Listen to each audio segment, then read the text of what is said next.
فأنا ناصح لإخواني بالصدع بالحق تبيض وجوههم. السكوت في مسألة الحزبية يضرها، فاصدع بما تؤمر وأعرض عن المشركين.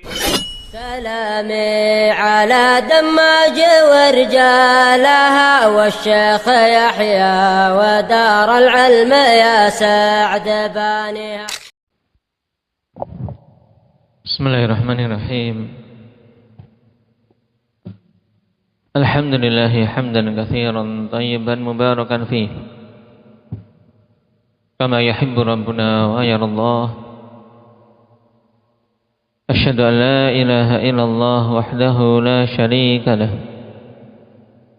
wa asyhadu anna Muhammadan 'abduhu wa rasuluh sallallahu alaihi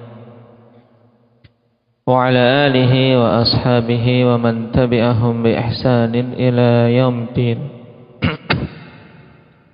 Amma ba'd. Kita lanjutkan pembahasan seputar hadits Ubadah bin Samit. Yang hadits ini sebagaimana kita ambil kemarin merupakan hadits yang agung, yang terkumpul padanya pokok-pokok akidah. Karena padanya terkumpul perkara-perkara yang ketika diyakini menjadikan seorang keluar dari semua bentuk-bentuk agama kekufuran. Tayyib. Sekarang kita ambil satu persatu yang disebutkan dalam hadis. Qala Rasulullah sallallahu alaihi wasallam, man syahida an la ilaha illallah wahdahu la syarika lah. Siapa saja yang syahida bersaksi, dan persaksian akhwanillah harus terkumpul padanya ilmu wal yaqin, illa man syahida bil haqqi wa hum ya'lamun. Bersaksi harus dia mengilmui apa yang dia persaksikan. Di surat apa tadi? Illa man syahida bil haqqi wa hum ya'lamun. Indak ya Hanafi.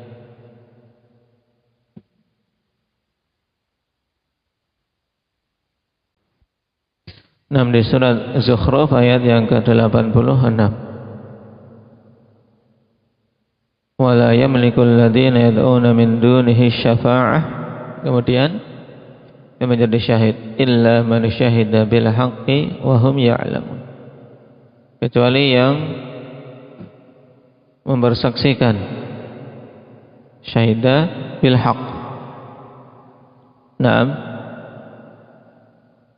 Yaitu mengakui tauhid, mempersaksikan la ilaha illallah dalam keadaan dia mengilmuinya. Ini di antara syarat pokok syahadah. Kemudian dia yakin, karena ilmu yang benar akan membuahkan keyakinan. Dan Rasul sallallahu alaihi wasallam mengatakan, man syahida an la ilaha illallah wahdahu la syarikalah. Berarti untuk bisa bersaksi la ilaha illallah yang benar, berarti harus mengilmui maknanya. Apa maknanya akmal la ilaha illallah? Tidak ada ilah yang hak untuk diibadahi kecuali Allah. Arabnya bagaimana? La ilaha illallah maknanya indaka ibadah la ma'buda haqqun illallah. Tayyib. La ma'buda haqqun illallah. Tidak ada yang disembah, yang diibadahi yang hak kecuali Allah. Ini lebih bagus daripada pemaknaan la ma'buda bihaqqin illallah. Walaupun kedua-duanya sahih akhwan, tapi sebagaimana dipilih oleh Syekh bin Utsaimin rahimahullah, seorang mengungkapkan dengan la ma'budu haqqun illallah lebih bagus. Kenapa? Karena tidak butuh sesuatu yang muqaddar. Karena bihaqqin jar majrur, dia butuh muta'allaq. Sedangkan kalau la ma'budu haqqun illallah tidak. Dan pada wahdahu la syarikalah di sini isyarat tentang dua rukun pokok dalam la ilaha illallah. Karena wahdahu dia menguatkan sisi apa? Indak ya Hamzah. Ada sebelumnya rukun la ilaha illallah ada berapa? Taib, an-nafyu wal itsbat. Menafikan kemudian menetapkan. Menafikan pada kalimat la ilaha, yaitu meniadakan semua sesembahan yang hak. Illallah kemudian menetapkan hanya satu yang hak, yaitu Allah Subhanahu wa taala. Nah, ini ditekankan lagi pada wahdahu la syarikalah. Karena pada wahdahu di sini untuk menguatkan sisi apa? Itsbat. Ta'qidun lil itsbat. Yaitu hanya Allah semata yang hak diibadahi. Ini wahdahu. La syarikalah ini untuk menetapkan sisi apa? Berarti ilhad nafi. Tidak ada sekutu baginya. Jadi ta'qidun lin nafi. Menunjukkan akhwan pada asyhadu an la ilaha illallah wahdahu la syarikalah. Ini betul-betul seorang muslim mempersaksikan di atas ilmu dan yakin bahwasanya tidak ada ilah yang hak untuk diibadahi kecuali Allah semata. Tidak ada sekutu baginya. Naam. Dan dengan persaksian ini akhwan seorang keluar dari apa? Dari lingkaran ubadul authan. Makanya kalau kita terapkan apa yang diungkapkan oleh Imam Nawawi kemarin pada perkataan man qala asyhadu an la ilaha illallah. Nah, ini apa? Rad ala ubadil authan, sebagai bantahan kepada para penyembah berhala. Nah,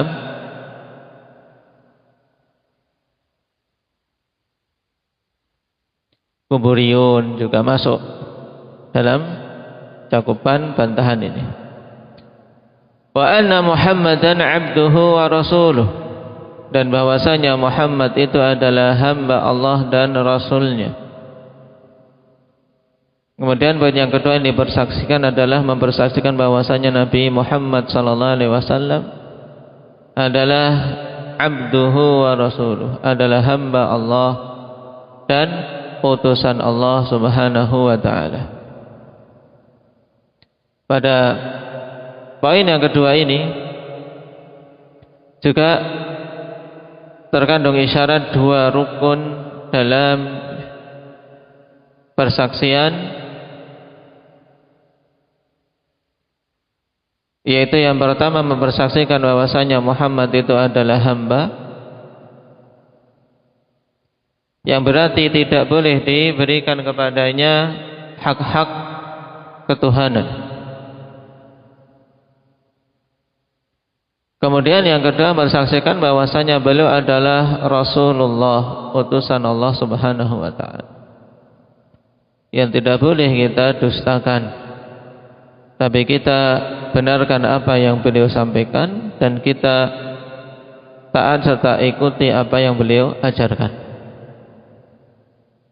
Sebagaimana terkumpul dalam kalimat bagus yang diungkapkan oleh Syekh Muhammad bin Abdul Wahhab rahimahullahu ta'ala.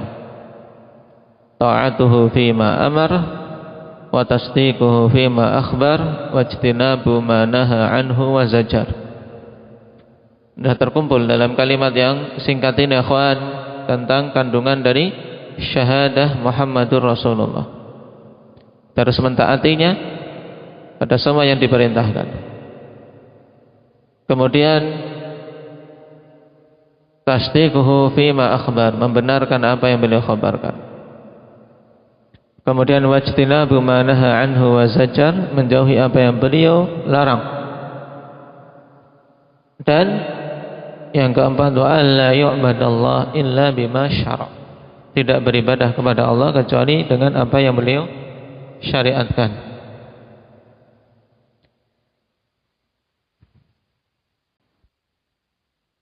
Taib. Dan pada wa anna Muhammadan abduhu wa rasuluh, ini bantahan untuk semua agama kekufuran yang tidak mengakui Nabi kita Muhammad sallallahu alaihi wasallam sebagai rasul, seperti Yahudi dan Nasara, terbantah dengan ini.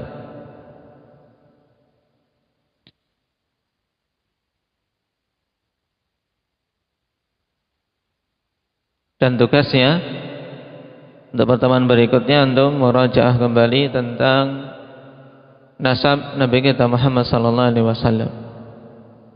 Yang sudah hafal dilihat kembali agar tidak terbolak-balik. Yang belum hafal dihafal.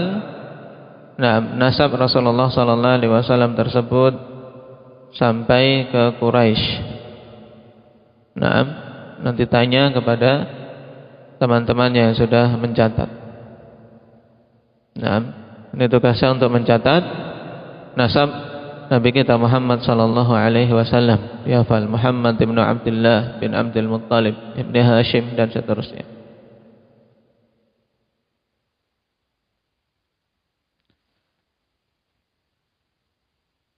Wa anna Isa Abdullah wa rasuluh, dan bersaksi bahwasanya Isa Abdullah wa rasuluh.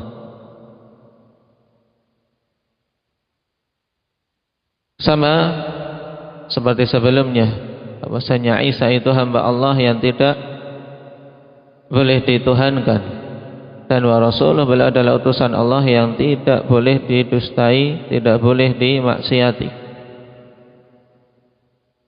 Dan ini juga padanya terkandung bantahan untuk orang-orang Nasara pada lafaz Abdullah. Karena orang-orang Nasara hulu terhadap Isa sehingga menaikkannya melebihi kadar sebagai seorang hamba.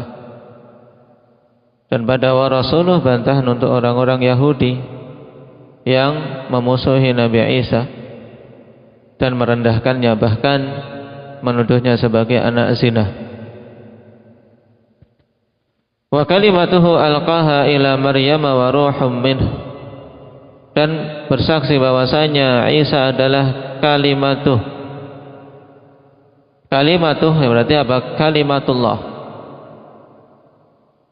Maksudnya apa, ikhwan? Yang dimaksud dengan wa kalimatuhu alqaha ila Maryam wa ruhum min, wa kalimatuhu, yaitu maksudnya bahwasanya Nabi Isa adalah hamba yang tercipta dari kalimah Allah kun.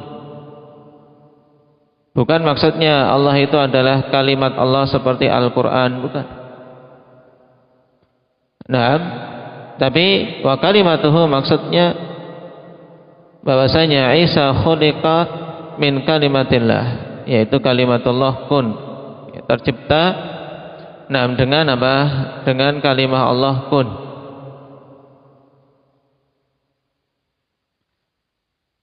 Di mana dikhususkan hal ini? Karena beliau tercipta dengan sesuatu yang berbeda dengan keumuman manusia. Tercipta melalui ibu saja tanpa adanya bapak. Maka dipertegas di sini kalimatuhu alqaha ila Maryam wa ruhum min. Kalimah Allah Subhanahu wa taala yang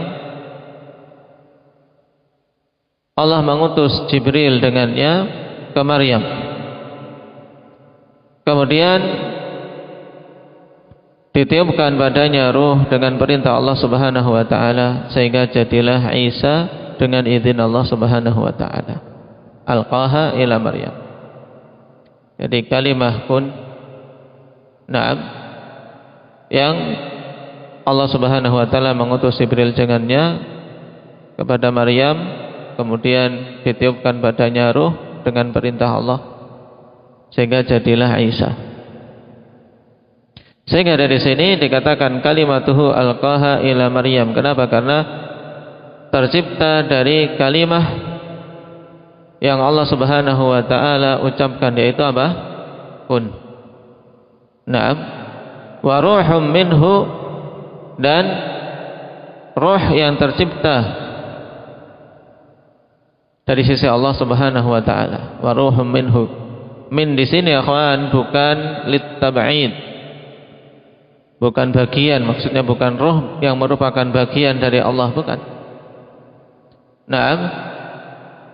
Akan tapi roh dari roh-roh yang ada, yang Allah Subhanahu wa taala yang menciptakannya, maka diidhofahkan kepada Allah karena Allah yang menciptakan. Wa ruhum minhu, dan roh dari Allah Subhanahu wa taala, maksudnya roh dari ciptaan Allah. Memahami kalimat ini dengan benar, akhwan, seorang akan terselamatkan dari syubhat orang-orang Nasara yang mereka hulu terhadap Isa alaihi salam. Dan juga sisi yang lain untuk menunjukkan tentang keutamaan Nabi Isa yang beliau tercipta berbeda dengan keumuman manusia. Naam. Dan jelas pada kalimat ini bantahan untuk orang-orang Nasara pada agama Nasraniyah yang mereka hulu terhadap Nabi Isa alaihi salam.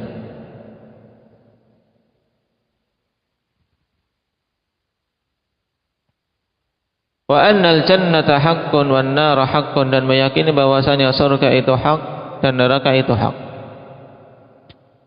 Dua tempat kembali yang Allah Subhanahu wa taala persiapkan di akhirat kelak. Tidak ada tempat kembali yang ketiga. Hanya ada dua tempat ini, fariqun fil jannah wa fariqun fis sa'ir. Satu golongan di surga dan satu golongan di neraka. Naam, ini bantahan untuk ba'tsiyun, orang-orang yang tidak meyakini hari kebangkitan. Dan semua kelompok-kelompok kekufuran yang berkeyakinan tidak adanya apa? Tidak adanya hari akhir.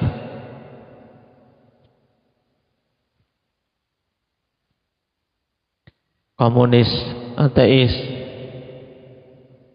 Adkhalahu Allahul jannah ala ma kana minal amal, maka siapa saja yang meyakini itu semua, Allah Subhanahu wa taala akan masukkan dia ke dalam jannah.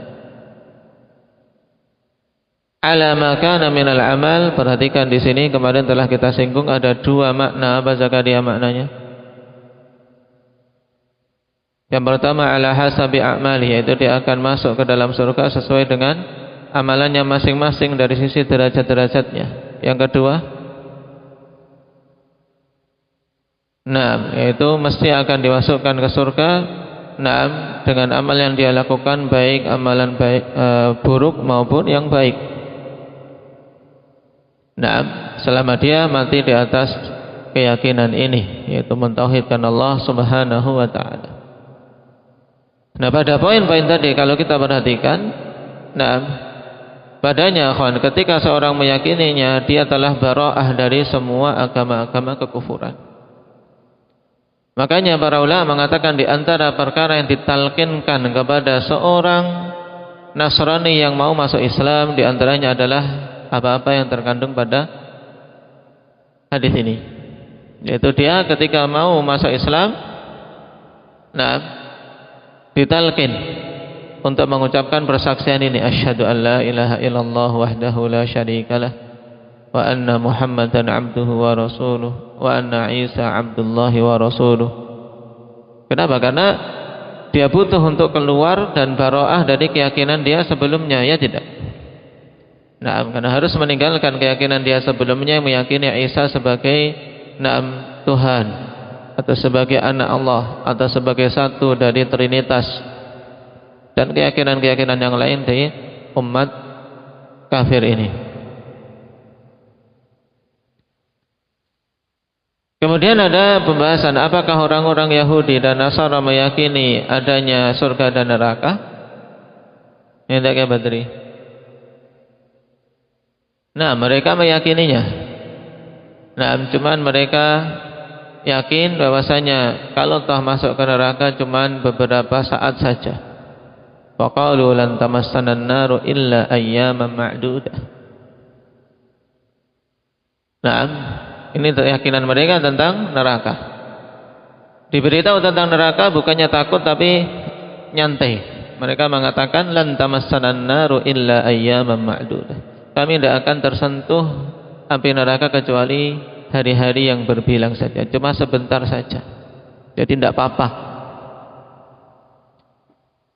Kemudian tentang surga mereka mengklaim bahwasanya diri mereka lah yang akan masuk ke dalam surga. Faqalu la yadkhulal jannata illa man kana hudan aw nasara. Mereka mengatakan tidak akan masuk ke dalam surga kecuali orang-orang Yahudi maupun Nasrani. Jadi Yahudi dan Nasrani akhwan meyakini adanya surga dan neraka, tapi tadi keyakinan mereka tersesat dan tidak benar. Nah, sebagaimana kaum muslimin meyakini surga dan neraka. Nah, adapun mukminin, al-muslimin, muwahhidin meyakini surga dan neraka. Nah, bahwasanya surga itu tempat kembali orang yang beriman dan beramal saleh, yang kita tidak bisa menetapkan secara pasti siapa-siapanya kecuali orang-orang yang memang telah datang khabar dalam Al-Quran maupun As-Sunnah dia sebagai penduduk surga. Demikian pula tentang neraka, yang kita yakini tempat kembali orang-orang durhaka, orang-orang kafir kekal di dalamnya. Sedangkan pelaku maksiat dari umat Muhammad sallallahu alaihi wasallam yang mati di atas tauhid, maka perkaranya kembali kepada Allah. Jika Allah menghendaki untuk disiksa di surga, untuk disiksa di neraka, maka akan disiksa. Nah, kemudian yakin mereka akan dikeluarkan darinya karena tauhid yang ada pada mereka. Baik.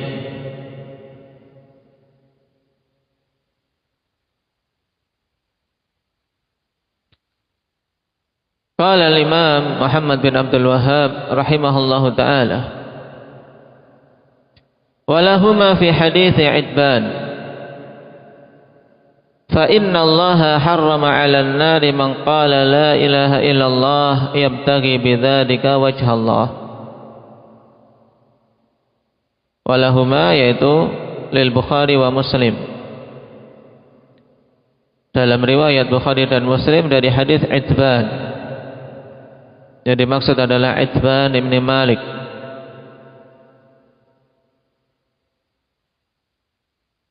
Al-Ansari,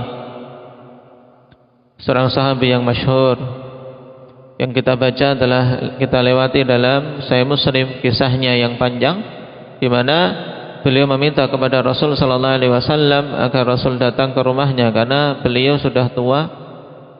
Nah, apalagi ditambah kebutaan. Ketika mau datang ke masjid Nabi sallallahu alaihi wasallam tidak mampu. Maka Nabi datang ke rumah Itban.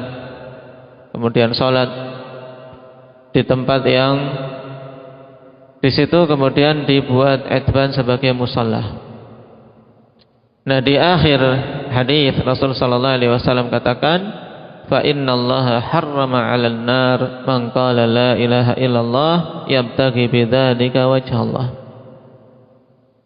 Sesungguhnya Allah Subhanahu wa taala mengharamkan atas neraka siapa saja yang mengucapkan la ilaha illallah yabtaghi bidzalika wajhallah, dalam keadaan dia mengharapkan dengan ucapan tersebut semata-mata wajah Allah Subhanahu wa taala.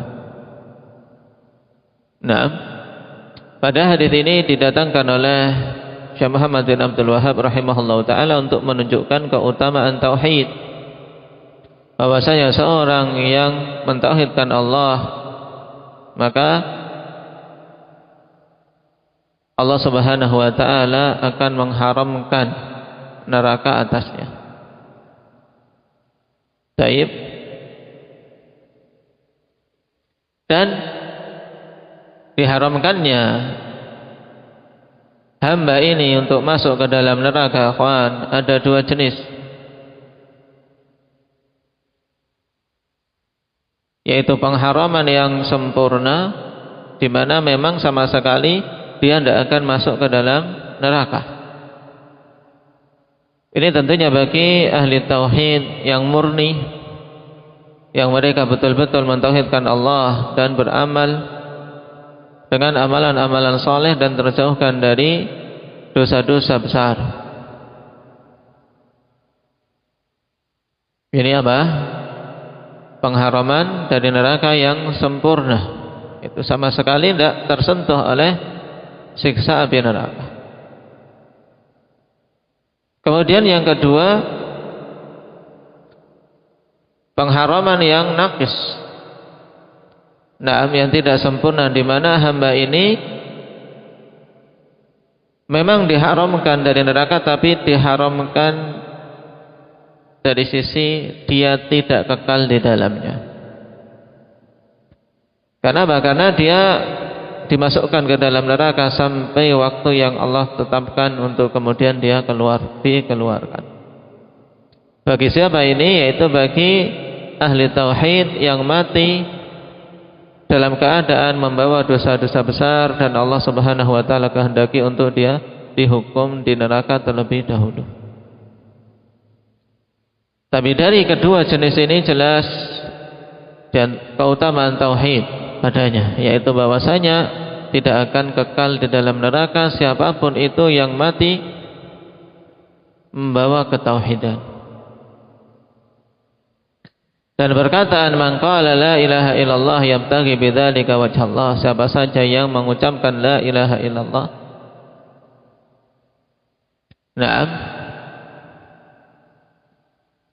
dalam keadaan dia mengharapkan dengan ucapan itu wajah Allah semata. Di sini juga terkandung faidah penetapan syarat ikhlas dalam persaksian la ilaha illallah. Bahwasanya seorang ketika bersaksikan la ilaha illallah wajib untuk ikhlas dalam persaksiannya semata-mata mengharapkan wajah Allah Subhanahu wa taala. Bukan hanya sekadar perkataan di lisan saja yang kosong dari keikhlasan, tapi harus terkumpul padanya keikhlasan. Yabtaghi bidzalika wajh Allah. Di sini juga adanya isyarat tentang syarat-syarat la ilaha illallah, maka diingat. Dan tugas kedua, berarti antum persiapkan untuk murajaah syarat-syarat la ilaha illallah dengan dalilnya. Ada dua tugas untuk pertemuan berikutnya, yaitu antum menghafalkan nasab Nabi kita Muhammad sallallahu alaihi wasallam. Yang kedua, hafalkan atau dimurajaah kembali tentang syurut la ilaha illallah yang telah kita lewati. Ada 7 syarat dari syarat la ilaha illallah. Kemudian dalilnya antum persiapkan. Ada yang mengatakan 8. Kenapa? Ini kita murajaah pada pertemuan berikutnya. Nasallallahu taufiq lima yuhibbu wa yardahu. Alhamdulillahirabbil alamin.